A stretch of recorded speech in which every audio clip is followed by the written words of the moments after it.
बोलो सतगुरुदेव की जय। बंदी छोड़ कबीर परमेश्वर जी की जय।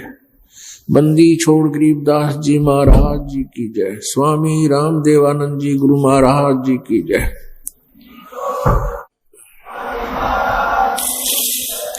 सर्व संतों की जय, सर्व भक्तों की जय, धर्मी पुरुषों की जय, श्री काशी धाम की जय, श्री छुडानी धाम की जय, श्री करोथा धाम की जय, श्री बरवाला धाम की जय। सत साहिब गरीब नमो नमो सतपुरुष को नमस्कार गुरु की नहीं।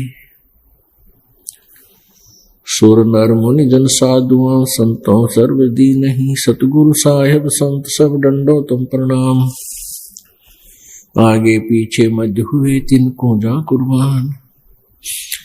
नराकार निर्विषम काल जाल वैभंजनम निर्लेपम निज निर्गुणम अकल अनुबेशम दुनम।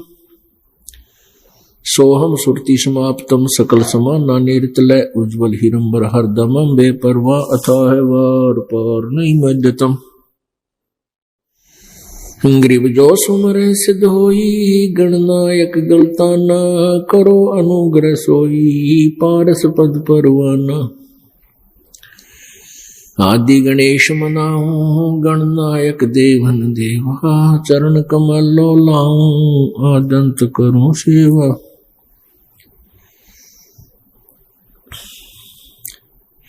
परम शक्ति संगीतम रिद्धि सिद्धि दाता सोई। अवगत गुणे अतीतम सत्य पुरुष निर्मोही।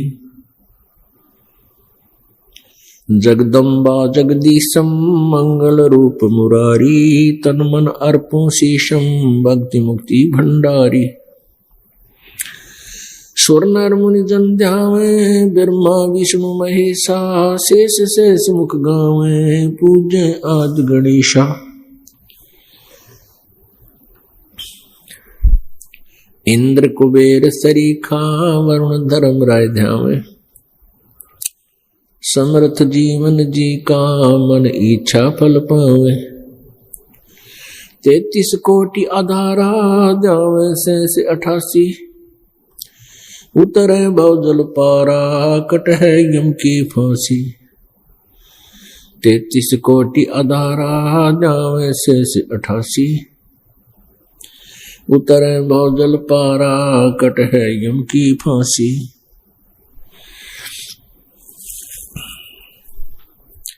कर जोरूं विनती करूं धरूं चरण पर शीस।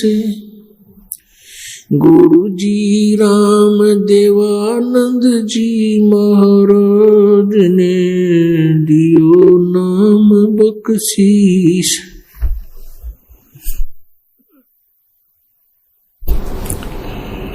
कोटि कोटि सिजदा करूं कोटि कोटि प्रणाम। चरण कमल में राखियो मैं बंदी जाम गुलाम।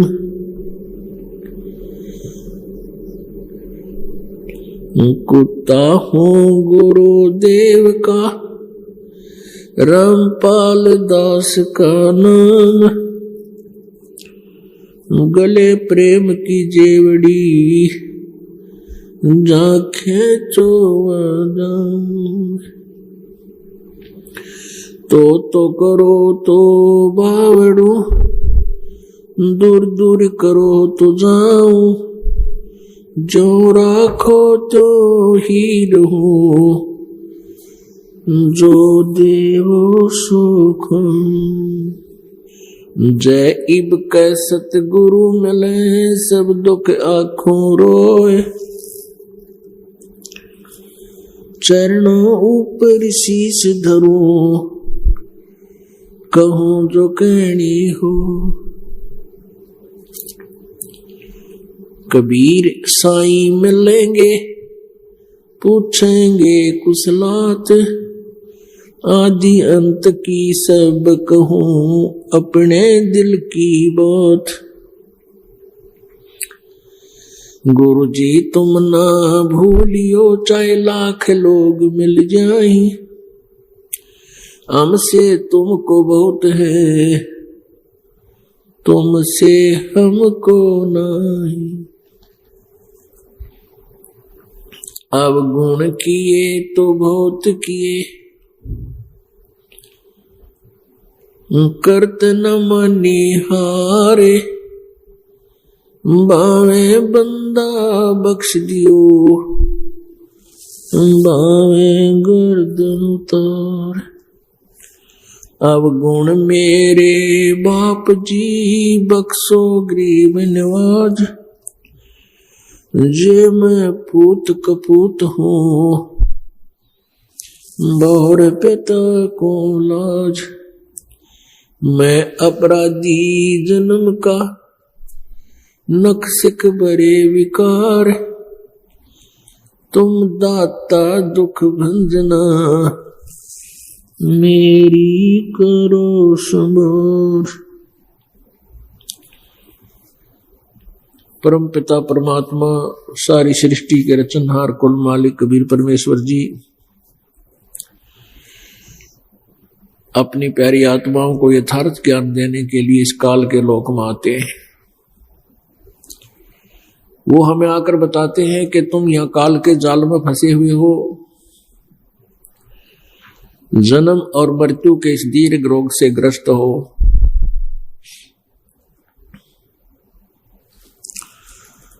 आप अपने लोक को भूल चुके हो जहां से तुम आए थे। इस काल भगवान ने इस ब्रह्म अर्थात ज्योति निरंजन इस काल ने आप जी को मिसगाइड किया हुआ है, आपको धोखे में देकर रखा हुआ है। आपको यहां एक झूठे लालच में फंसा कर रखा हुआ है और आपके ऊपर इस त्रिगुणमयी माया का विशेष प्रेशर है, दबाव है। ये आपके बस की बात नहीं है कि आप यहां से अपना हृदय हटा सको। उसके लिए परमात्मा ने आके एक जड़ी बताई है। इस काल के दबाव को अपने ऊपर से हटाने के लिए परमेश्वर कबीर जी ने हमें एक तरीका बताया है, विधि बताई है। उसको हम सही ढंग से पालन करते हुए, उसी विधि से अपनी धार्मिक क्रियाओं को करते हुए हम इस काल के प्रेशर को भी, दबाव को भी हटा सकते हैं और अपने उस स्थान को भी पा सकते हैं जहां हम कभी मरते नहीं थे। यहां पर हमारी जन्म और मृत्यु सभी की है, चाहे कोई भी है। यहां ब्रह्मा जी हैं, विष्णु जी, शिव जी, ये भी जन्मते और मरते हैं। इनको भी यही रोग लगा हुआ है, जन्म और मृत्यु का। और जब तक हमारा जन्म और मृत्यु का ये सिलसिला, ये झंझट समाप्त नहीं होगा, हम सुखी नहीं हो सकते। परमात्मा कबीर जी ने आगे हमें समझाना चाहा है कि यहां कोई प्राणी सुखी नहीं है। निर्धन ये सोचता है मेरे पास धन हो जाए मैं सुखी हो जाऊं, लेकिन धनी व्यक्ति कभी सुखी नहीं हो सकता। वैसे तो इस काल के 21 ब्रह्मांड में, इस ज्योति निरंजन ब्रह्म भगवान के 21 ब्रह्मांड में कहीं सुख नाम की वस्तु नहीं है, लेकिन हम यथार्थ सुख से परिचित नहीं है, इसलिए हमने इस झूठे सुख को ही सुख मान लिया। परमेश्वर कबीर जी ने बताया है कि झूठे सुख को सुख कहे, ये मान रहा मनमोद, ये सकल चबीना काल का, कुछ मुख में कुछ गोद। निर्धन सोचता है मैं धनवान हो जाऊं तब सुखी होऊंगा। धनवान को सपने में भी सुख नहीं होता। धनवान सोचता है कि ये राजा लोग सुखी होंगे, राजा लोग इनसे भी महादुखी होते हैं। एक परिवार का मुखिया जिसमें 5-6 सदस्य ही होते हैं, उनकी व्यवस्था में, पालन पोषण में,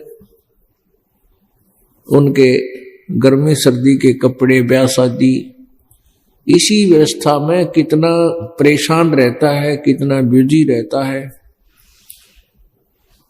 वो सुखी नहीं होता।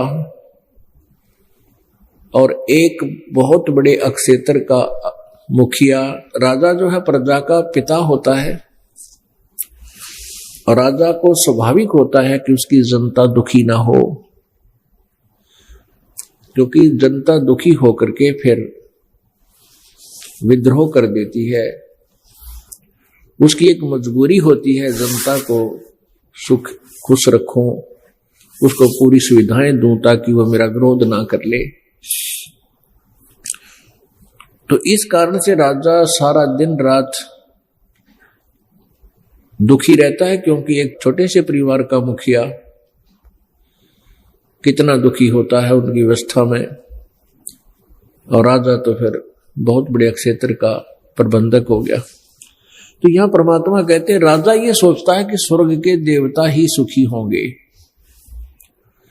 स्वर्ग के देवताओं को भी कोई सुख नाम की चीज नहीं है। जिसको वो सुख मानते वो सुख नहीं, कुबद है, वो कुबद करते हैं। जैसे स्वर्ग में चले गए, स्वर्ग में क्या वस्तु है? अच्छे नाच गाने, नंगे नाच, सारे उल्टे कर्म।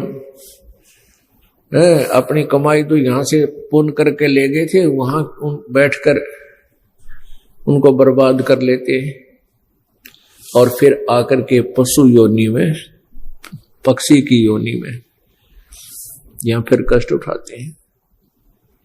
अब देवता लोग समझते हैं इंद्र सुखी होगा, इंद्र देवताओं का राजा है। लेकिन इंद्र के जीवन से आप परिचित हो जाओगे तो सपने में भी इंद्र की गद्दी, राज्य की आप इच्छा नहीं करोगे, क्योंकि इंद्र अपने शासन काल को पूरा करके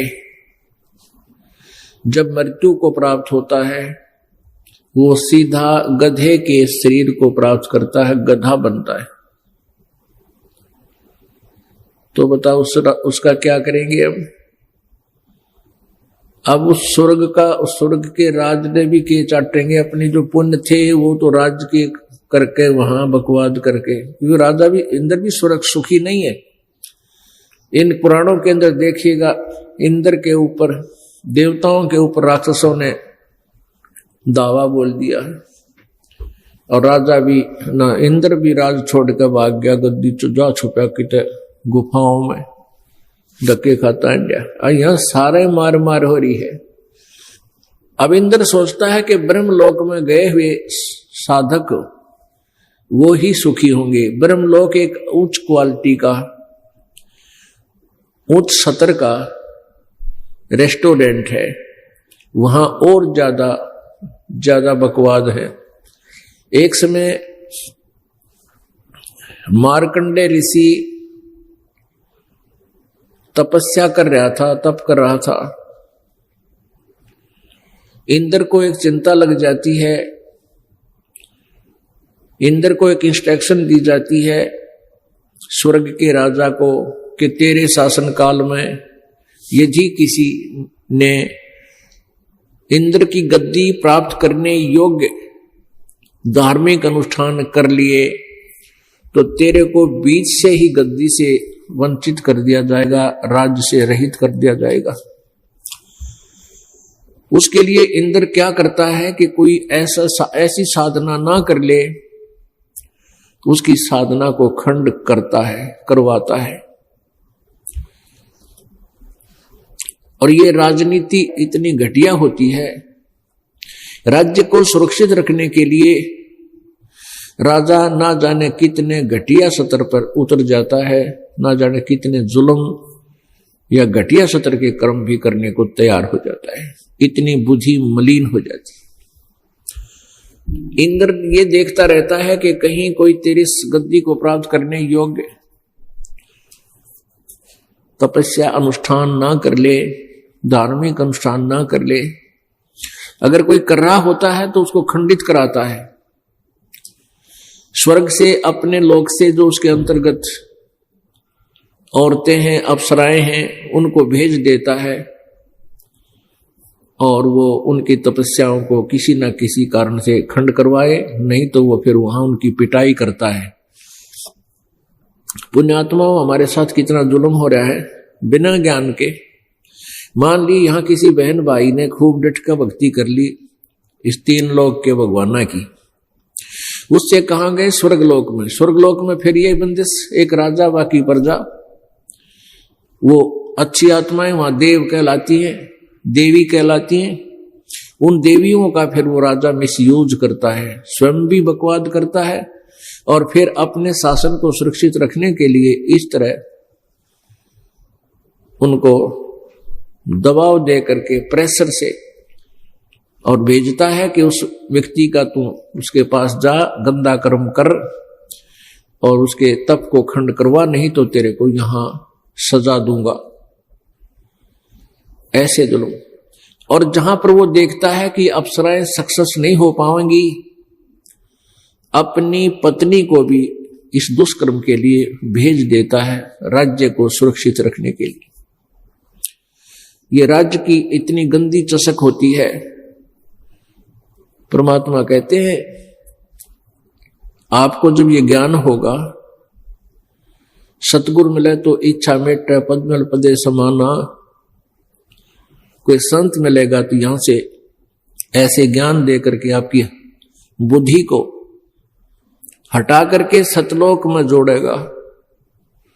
और जहां आशा ता बासा होई, मन कर्म वचन सुमरियो सोई। इंद्र ने एक अप्सरा भेजी मार्कंडे गोसाई, ऋषि मार्कंडे गोसाई की जो ना तपस्या को भंग कराने के लिए। उस उर्वशी ने बहुत सुंदर हार श्रृंगार किया, पूरे शरीर के ऊपर सुंदर सुगंधित लेप किया और वहां मार्कंडे ऋषि जहां बैठे तप कर रहे थे उसके सामने डांस करने लगी और अपनी सिद्धि से वहां एक ऐसा माहौल बना दिया, ऐसा वातावरण बना दिया, बहुत सुंदर, ना गर्मी ना ठंड, सर्दी रही, बसंत जैसा मौसम बना दिया और वहां डांस करने लगी।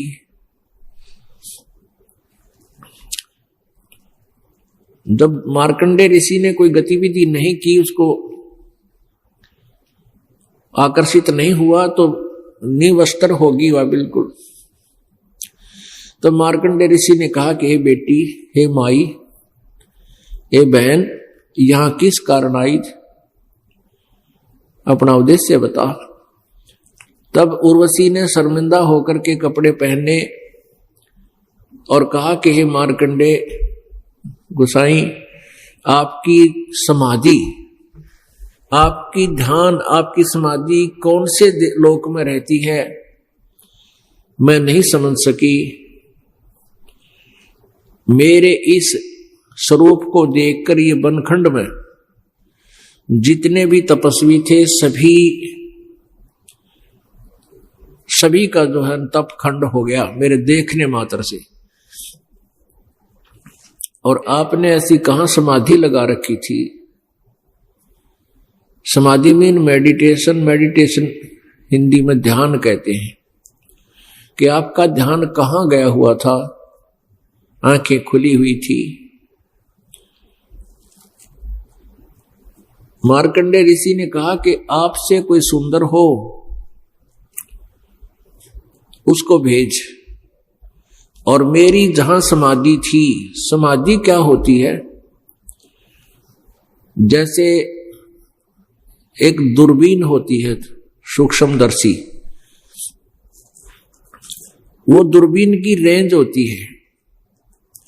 ये भक्ति की शक्ति से हमारे अंतःकरण में वो व्यवस्थित हो जाती है। जितनी भक्ति करते हैं उतनी ही हमारी समाधि की रेंज बढ़ती चली जाती है। तो समाधि में जैसे आंखें यहां खोलो या बंद रखें, ध्यान हमारा कहीं और पहुंच जाता है। जैसे हम कहीं गए हो, कभी देखा हो कोई स्थान, हम यहां बैठे हैं, आंखें खुली हैं, हमारा ध्यान वहां पहुंच जाता है, उस गांव में, नगर में, रिश्तेदारी में और उन मकानों में घूम आता है, कहाँ बैठा था, किससे बातें की थी, ऐसे ये ध्यान है। तो ये तो एक वैसे ध्यान है, मन घूम आया। एक ऐसी स्थिति होती है कि यहां बैठा ऊपर के लोगों को या दूर देश में यहां पर भी वो देख सकता है कौन व्यक्ति कहां बैठा है, और ऐसे यहां बैठा उसकी आत्मा, वो समाधि बोलते हैं, वहां पहुंच जाती है। तो उसने बताया कि मेरी समाधि में जहां मेरा ध्यान गया हुआ था, जहां मैं नाच देख रहा था, अपने आत्माओं एक कंसेप्ट को क्लियर करने के लिए बहुत सी जो है ना आपको ज्ञान बताने पड़ेंगे, बहुत सी जो है प्रमाण देने पड़ेंगे। अब समाधि कैसे लाई जा सकती है? समाधि के लिए जैसे समाधि लगाकर कहते ना भजन करे और कई वर्षों तक बैठा रहा, कई कई घंटे बैठा रहता है, तो उसमें ऐसा ही होता है। हमारे शरीर में ये कमल बने हुए हैं और अभ्यास हठ योग से करते करते कोई चैनल उसकी पिछली पुण्य कमाई से कोई चैनल ऑन हो गया, यानी कोई कमल खुल गया, उसमें वो आत्मा उसका प्रवेश कर गया। शरीर यहीं पर है, वो अपने ही शरीर में अंदर से ही उस टीवी पर देखता देखता अंदर घुस जाता है और उस कमल में, यानी जैसे गणेश जी के कमल में, मूल कमल में प्रवेश हो गया, उसके लोक में समाधि पहुंच गई ऑटोमेटिकली। और वहां जो हो रहे हैं नाच गाने, कोई भी क्रिया, किसी प्रकार का कोई राज का पाठ का कोई व्यवस्था, गण है वो बैठे हैं, बातें कर रहे हैं, कोई कहीं कुछ हो रहा है, कहीं कुछ हो रहा है, जैसे इस लोक में चल रहा है, ऐसे वो देखता रहता है। उसको पता ही नहीं होता तू यहां बैठा है कितनी देर होगी, नहीं तो बैठ नहीं सकता ये मन, एक मिनट भी ना बैठने दे, 10 मिनट में कोई न कोई मुरोड़ी लगा देगा, चल वहां चलते हैं, ऐसा देखते हैं, ऐसा करते हैं। जैसे फिल्म देखते हैं, 3 घंटे होते हैं और 3 घंटे का पता नहीं लगता देखनिया ने, यदि उनके अनुकूल होता हुआ।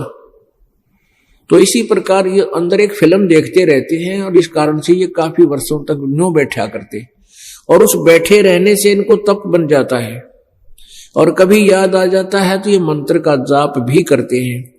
इन दोनों का मिला जुला जो संयोग है, इनको स्वर्ग में प्राप्त होता है।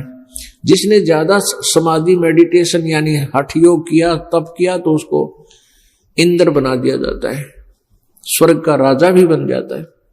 ओम नाम का जाप साथ में ये हठ योग करने वाले पहले ब्रह्मलोक में जाते हैं और ब्रह्मलोक के बाद फिर ये पृथ्वी पर राज्य प्राप्त करते हैं और उसके बाद 84 लाख योनियों में धक्के खाते हैं।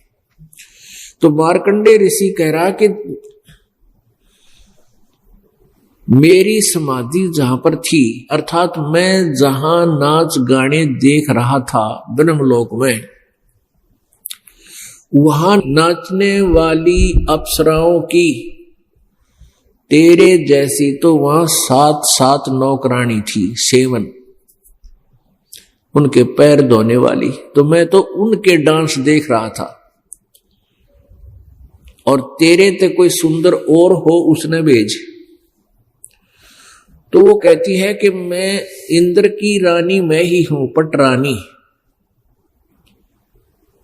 इंद्र की पटरानी मैं ही हूं, और आप एक बार स्वर्ग लोक में, इंद्र लोक में चलो, नहीं तो मुझे दुहागन करेंगे, मुझे धिक्कारेंगे, मेरी आप एक बार वहां चलो, मेरी बेइज्जती हो जाएगी कि तू हार का आएगी।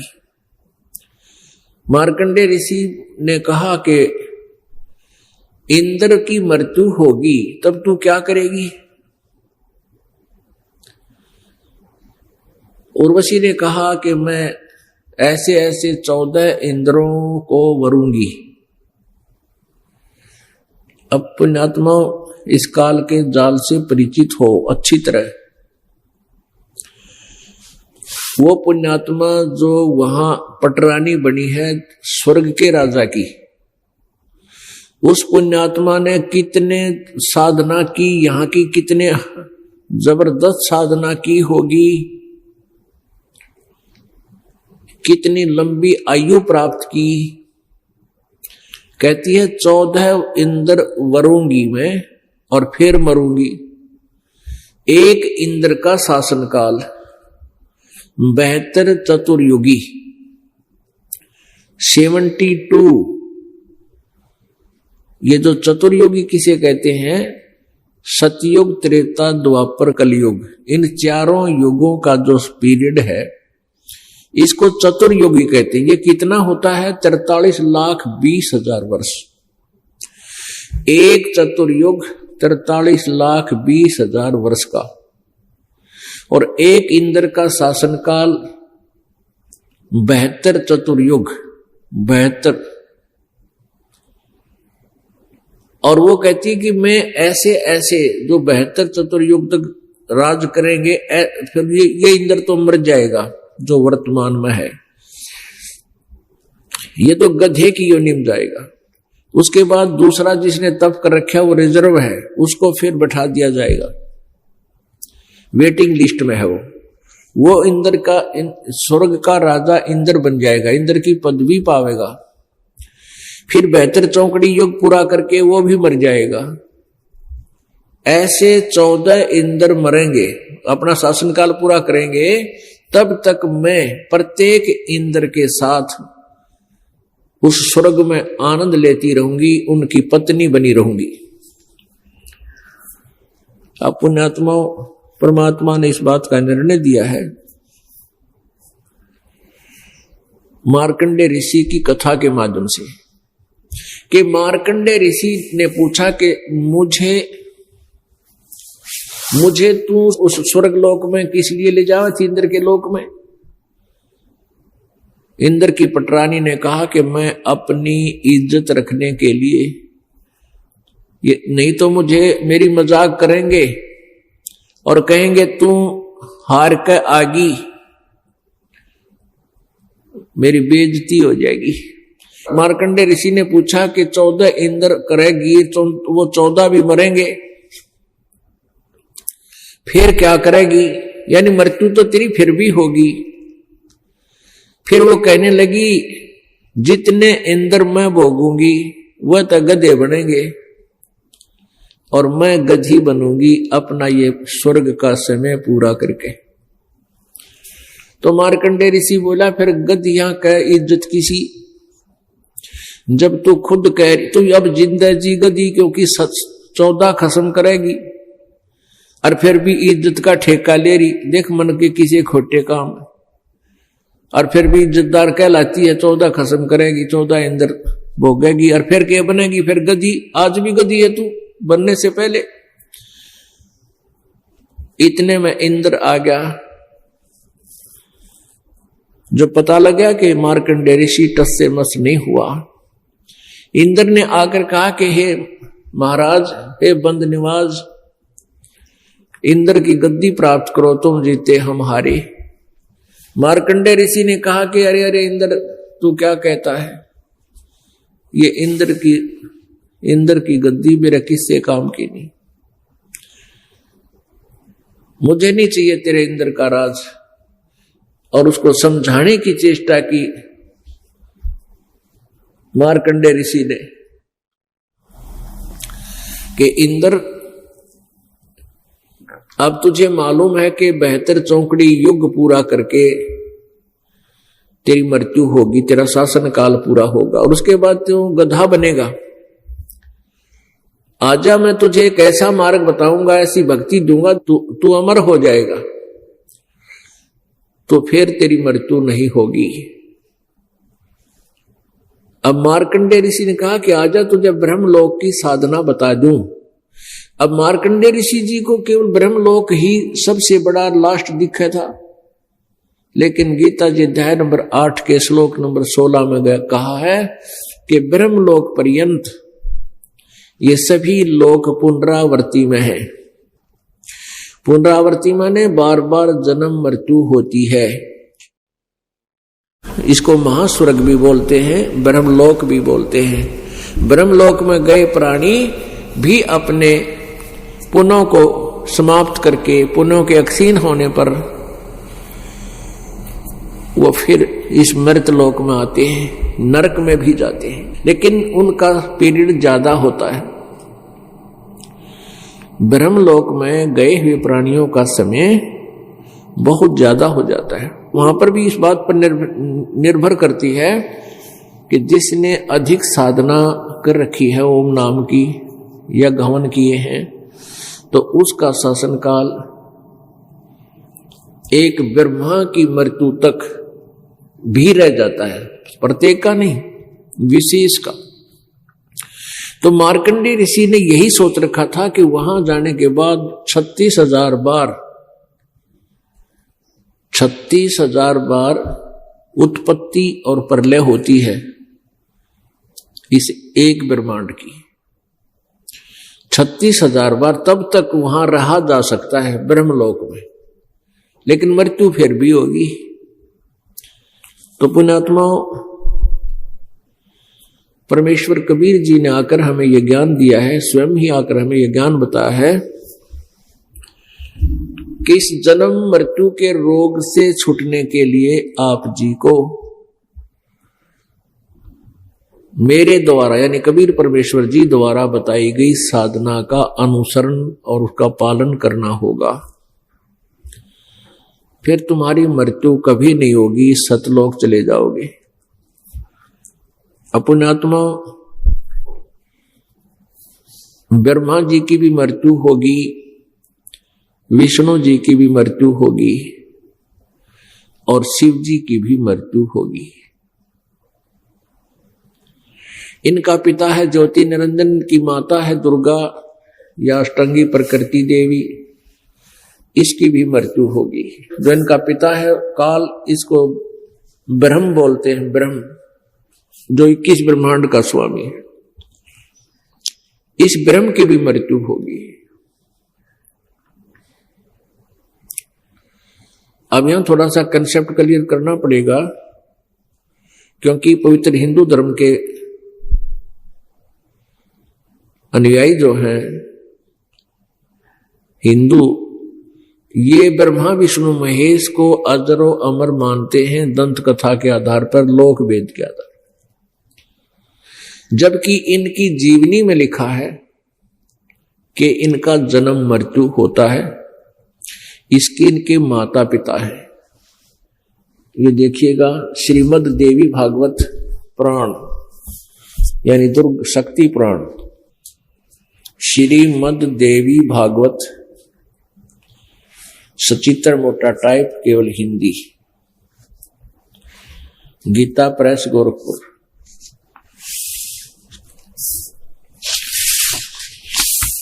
श्रीमद देवी भागवत सचित्र मोटा टाइप केवल हिंदी, संपादक हनुमान प्रसाद पोदार, चिमनलाल गोस्वामी।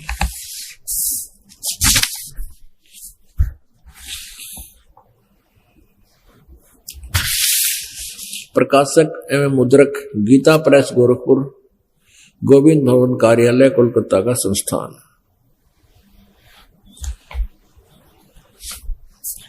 इसके तीसरे सकंद में 123 पृष्ठ पे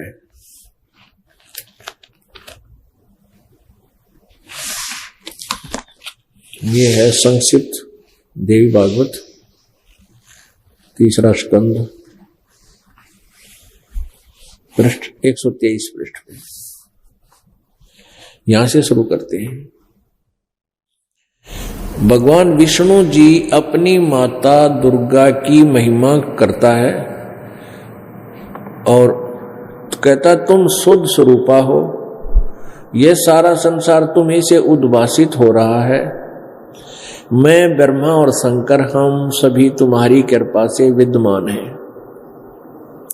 हमारा आविर्भाव बिन जन्म, तिरोभाव बिन मृत्यु हुआ करता है। हमारा तो जन्म और मृत्यु, आविर्भाव और तिरोभाव होता है, अर्थात हम अविनाशी नहीं हैं। केवल तुम ही नित्य हो, तुम ही अविनाशी हो, जगत जननी हो, प्रकृति और सनातनी देवी हो। ये प्रकृति भी दुर्गा को कहते हैं। अब यहां देखिएगा, भगवान शंकर बोले, देवी यदि महाभाग विष्णु तुम्ही से उत्पन्न हुए हैं, प्रकट हुए हैं, तो उनके बाद उत्पन्न होने वाले ब्रह्मा भी तुम्हारे ही बालक हुए।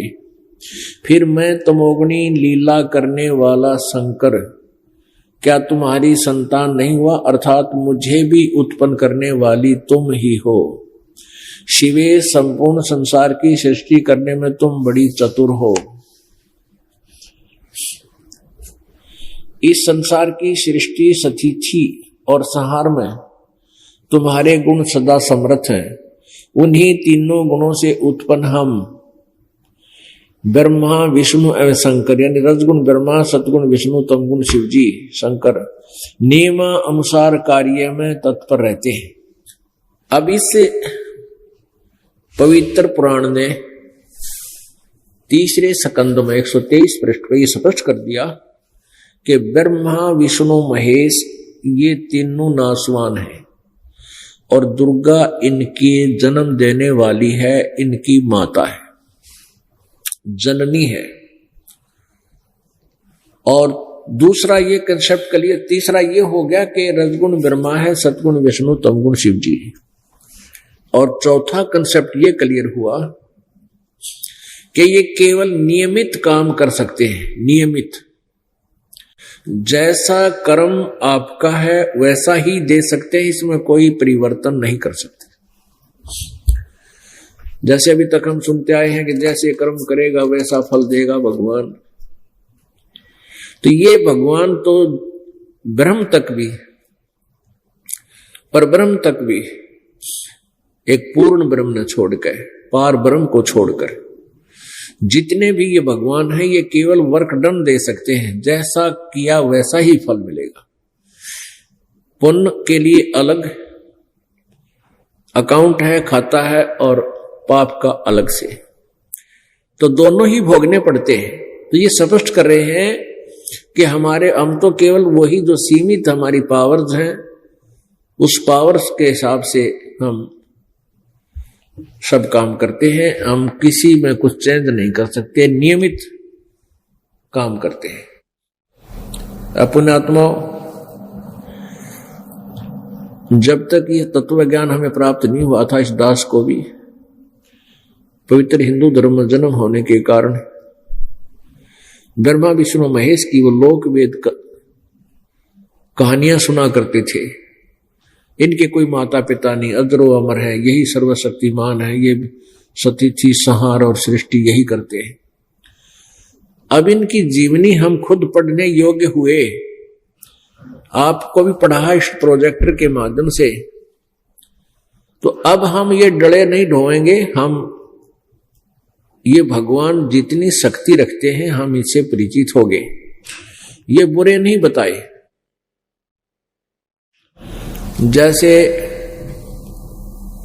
गीता जी अध्याय नंबर 2 श्लोक नंबर 46 में कहा कि अर्जुन, एक बहुत बड़े जलाशय की प्राप्ति के उपरांत छोटे जलाशय में जैसी आस्था रह जाती है, इसी प्रकार उस परमात्म तत्व को जानने के उपरांत अन्य ज्ञान में तेरी जैसी बुद्धि रह जाए, आस्था रह जाएगी, तेरी उतनी ही आस्था रह जाएगी। कहने का भाव यह है कि जैसे पहले तालाबों के ऊपर, जलाशयों के ऊपर आश्रित होता था मानव जीवन, फल फ्रूट बहुत होते थे, नाना आहार करना, कोई सब्जी बो लेते थे, थोड़ी बहुत कुछ अपना खेती करते थे, तो भी इन तालाबों का ही सहयोग दिया करते थे। वर्षा समय पर हो जाया करती थी, वर्षा होती रहती, कई बार अकाल भी गिर जाते थे। तो जैसे छोटे तालाब में जिस पर आश्रित है वो व्यक्ति, एक परिवार ऐसे 10-10, 5-5 परिवार एक तालाब के किनारे रहा करते थे, झोंपड़ी डाल डोल गए। तो ये बताना चाहे कि उस तालाब पर आश्रित व्यक्ति किस तालाब पर के जिसमें 1 वर्ष वर्षा ना हो तो उसका पानी सूख जा, उसमें जल नहीं रहे, और आश्रित लोग भी जल के अभाव से महाकष्ट को प्राप्त हो, मृत्यु को प्राप्त हो जाती है। और उन व्यक्तियों को एक बहुत बड़ी झील, बहुत बड़ा जलाशय प्राप्त हो जा, जिसका जल 10 वर्ष वर्षा ना हो तो भी समाप्त ना होए, तो कहते हैं फिर जितनी आस्था उसमें हो जाएगी जो बहुत बड़ा जलाशय में, और फिर छोटे जलाशय में जैसी आस्था रह जाएगी। वो छोटा जलाशय बुरा नहीं, लेकिन सफिशिएंट नहीं, वो तो काम चलाऊ है, बुरा नहीं। जल तो उसमें भी है और बढ़िया मीठा जल है, लेकिन वो नष्ट होने का है, वो समाप्त हो जाएगा। और 1 वर्ष वर्षा ना हुई तो सब उसके आश्रित भी मर जाएंगे। तो कहने का भाव यह है कि बड़ा जलाशय जब मिल जाएगा तो छोटे में आस्था, छोटा जलाशय बुरा नहीं, लेकिन वहां रह कोई नहीं, फिर ठाक है झोंपड़ी वहां जा डालेंगे उसके आसपास, चाहे 10 किलोमीटर 20 किलोमीटर पर हो, चाहे 100 किलोमीटर पर, अपनी जान बचानी है। तो ऐसे ही बताया कि जब पूर्ण परमात्मा की महिमा से परिचित होने के बाद आप जी की आस्था इन ब्रह्मा विष्णु महेश और ब्रह्म में ऐसे रह जाएगी जैसे छोटे जलाशय में रह जाती है। छोटा जलाशय बुरा नहीं लगता, लेकिन उसकी औकात का पता लग गया कि ये तो कभी भी धोखा दे सकता है। यो भी सुख है, बरसाना होता है, और हम भी मरेंगे साथ में। फिर कोई उधर दौड़ के चला जाता है, वहां तुरंत पहुंच जाते हैं। इसी प्रकार पुण्यात्मा आप जी को और हमें सभी पहले ज्ञान नहीं था, और हम इन्हीं भगवानों पर, इसी जलाशय पर आश्रित थे। अब हमें वो झील मिल गई, वो बड़ा जलाशय प्राप्त हो गया, यानी सतलोक का ज्ञान हो गया। तो वहां चलने की, वहां पहुंचने की तैयारी करनी चाहिए। उसके लिए क्या बताते हैं, परमात्मा ने आके बताया है कि उसके कुछ प्रोसीजर है, उसको अपनाइए, कुछ क्रियाएं हैं वो कीजिए, फिर आप वहां पहुंच जाओगे, जहां जाने के बाद फिर कभी किसी वस्तु का अभाव आपको नहीं होगा। उसके लिए सबसे पहले बताया है कि सतगुरु की खोज करो। पुण्यात्मा वैसे तो गुरु शब्द पर्याप्त है। गुरु वो होता है जो कोई मार्गदर्शन करता है। जैसे वैसे तो गुरु जैसे कोई आम व्यक्ति है, कोई लकड़ी का गुरु है, कोई लोहे का गुरु है, कोई मटके बनाना सिखा वो गुरु है, कोई आभूषण बनाने सिखाता वो गुरु है, कोई अक्षर ज्ञान कराते हैं टीचर वो गुरु हैं। और प्रारंभ में माता पिता भी गुरु होते हैं, बच्चे को उठना बैठना खिलाना चलना बोलना सिखाते हैं। लेकिन हम जिस गुरु के बारे में बात कर रहे हैं वो आध्यात्मिक गुरु अर्थ टीचर। तो गुरु शब्द बहुत होता है ये समझाने के लिए कि गुरु क्या ज्ञान देते हैं, लेकिन ये नकली गुरु अधिक हो जाने के कारण यहां सतगुरु शब्द बनाना लिखना पड़ा, उसके साथ सत लगाना पड़ा। सत माने सच्चा, सच्चा गुरु, सद्गुरु। तो सद्गुरु जब मिले, सबसे पहले हमने सद्गुरु की खोज करनी पड़ेगी। और सतगुरु सोए जो सत शब्द बतावे सतगुरु सोए सतनाम बतावे, और गुरु कछु काम न आवे। सदगुरु वही है जो सतनाम देता है। ये बहुत से कबीर पंथी भी सतनाम देते हैं। वो क्या बताते हैं? सतनाम सतनाम जप लो। ऐसे नहीं, सतनाम कोई जाप नहीं है करने का। सतनाम का अर्थ है सच्चे नाम। वो सच्चा नाम 2 अक्षर का होता है, जिसमें एक ओम अक्षर है और एक सांकेतिक है। वो ये दास बताओगा उपदेशी को। गीता जी अध्याय नंबर 17 के श्लोक नंबर 23 में पूर्ण परमात्मा की प्राप्ति का विधान बताया है। ओम तत्सत इति निर्देश है ब्रह्मण त्रिविध समर्थ ब्राह्मणा तेन विदा विहिता चपुरा। कहते हैं उस सच्चिदानंद घन ब्रह्म की प्राप्ति का, उस सतलोक को प्राप्त करने का गीता जी अध्याय नंबर 15 के श्लोक नंबर 4 में कहा कि तत्वदर्शी संत की प्राप्ति के उपरांत इस उलझी हुई गुत्थी को तत्व ज्ञान रूपी शस्त्र से काटकर उसके पश्चात परमेश्वर के उस परम पद की खोज करनी चाहिए, जहां जाने के बाद ये प्राणी फिर लौटकर संसार में कभी नहीं आता, अर्थात जन्म मृत्यु के इस दीर्घ रोग से सदा के लिए मुक्त हो जाता है। और जिस परमेश्वर ने संसार रूपी वृक्ष की रचना की, अर्थात पूरे सब ब्रह्मांडों की जिसने रचना की, वो कुल मालिक सृजनहार है। और मैं भी, यानी गीता ज्ञानदाता कहता है कि मैं भी उसी की शरण में हूं। इस प्रकार ध्यान करो, उसी की पूजा करो। तो उसकी पाने के लिए, उस सतलोक में जाने के लिए, उस परम पद को प्राप्त करने के लिए कि जहां फिर जन्म मृत्यु कभी नहीं होती, उसके लिए यहां बताया है 70वें अध्याय के 23वें श्लोक में कि उस सच्चिदानंद घन ब्रह्म का, उसकी प्राप्ति का केवल ओम तत्सत, यह 3 मंत्र के जाप का और 3 विधि से जाप करने का निर्देश है। निर्देश माने फाइनल फैसला।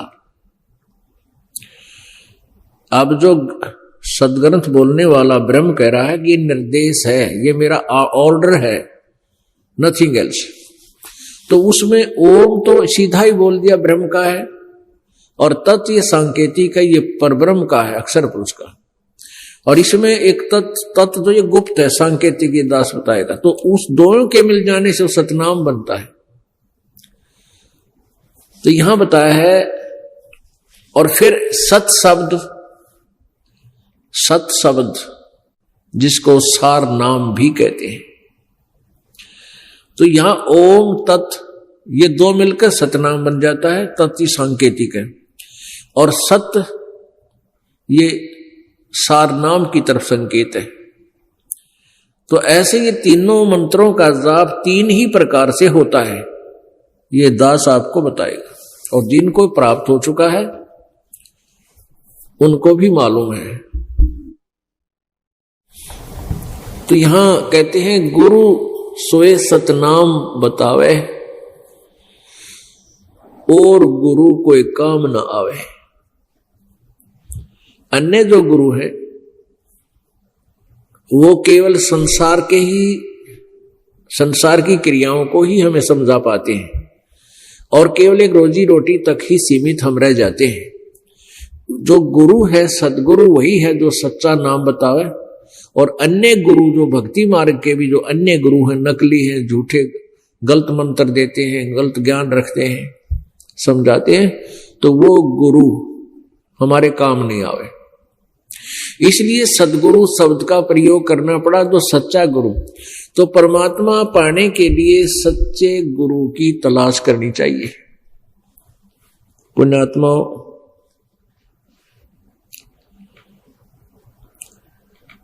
परमात्मा पूर्ण ब्रह्म सर्वश्रेष्ठ रचनहार कबीर देव, कबीर साहब,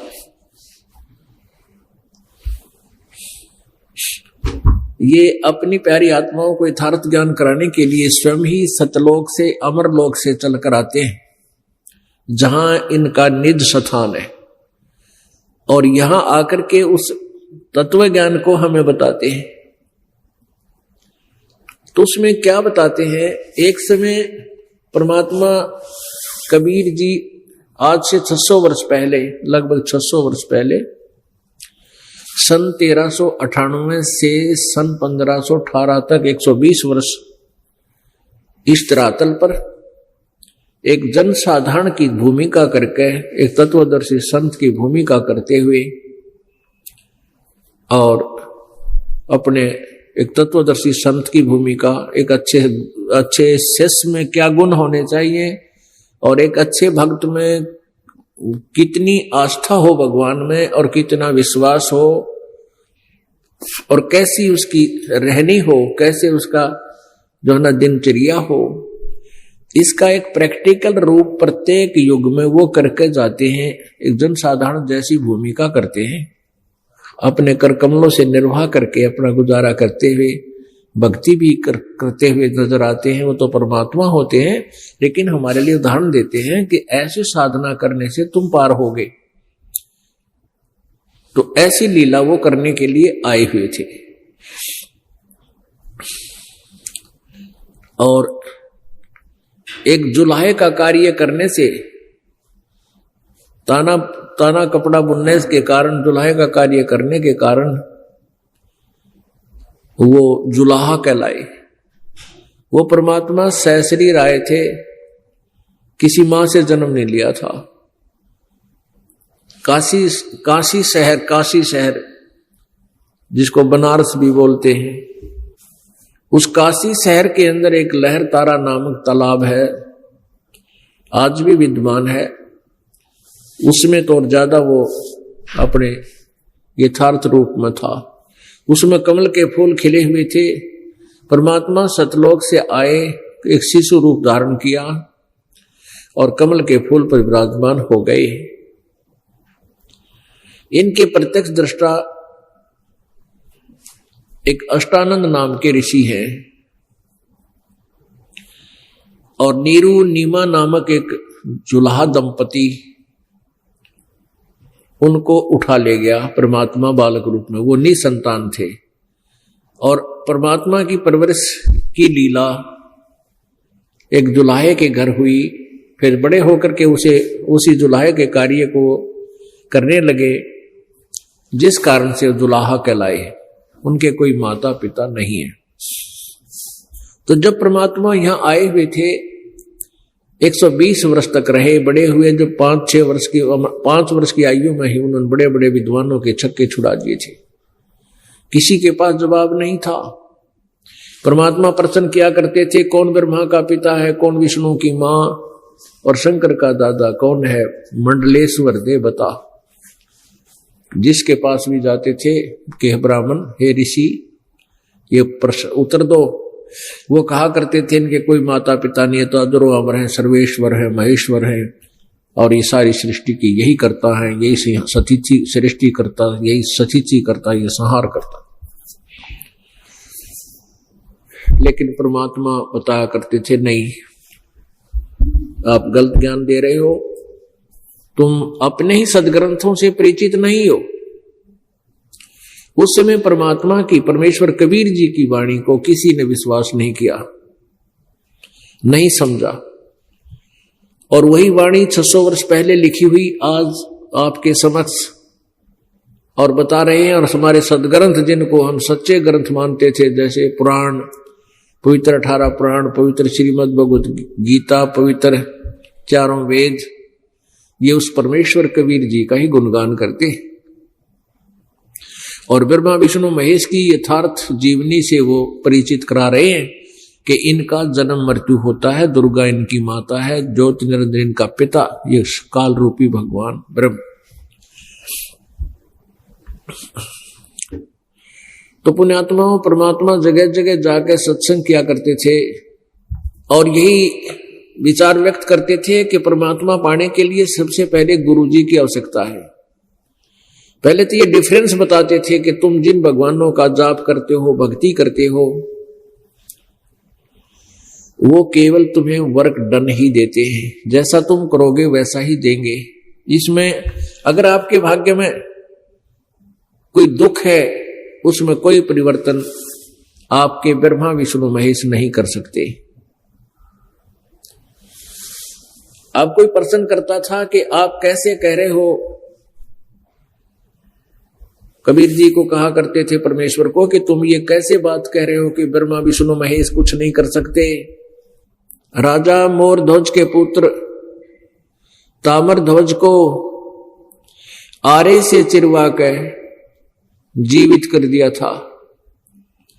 परमात्मा कहा करते थे कि तामर ध्वज को तो जीवित कर दिया था, लेकिन अभिमन्यु को जीवित नहीं कर सके श्री कृष्ण जी। अभिमन्यु सुभद्रा का पुत्र था, सुभद्रा श्री कृष्ण जी की बहन थी, अभिमन्यु श्री कृष्ण जी का भांजा था। अपने भांजे को जीवित नहीं कर सका, जबकि पांडवों का कुल नाश हो रहा था। श्री कृष्ण रो रहा था, सारे पांडवों का परिवार रो रहा था, सुभद्रा भी टक्कर मार रही थी इकलौते पुत्र की मृत्यु के उपरांत। श्री कृष्ण जीवित नहीं कर सके। अब इसका कारण क्या है? परमात्मा ने बताया कि श्री कृष्ण जी उर्फ विष्णु, विष्णु जी, ब्रह्मा जी, शिव जी, ये केवल जैसा जिसका कर्म है उतना ही दे सकते हैं। हाँ, इतनी पावर इनमें है, जैसे किसी का शरीर काट दिया ये दोबारा जोड़ सकते हैं। जैसे तामर ध्वज को आरे से चिरवाकर 2 फाड़ करवा दिया था, मृत्यु को प्राप्त हो गया था, उस शरीर को भगवान श्री कृष्ण जी ने पुनः जोड़ दिया, फिर जीवित कर दिया। क्योंकि तामर ध्वज के श्वास शेष थे, उसकी जीवन शेष था, वो भी उसकी आयु बची हुई थी, इसलिए श्री कृष्ण जी ने उसको जीवित कर दिया।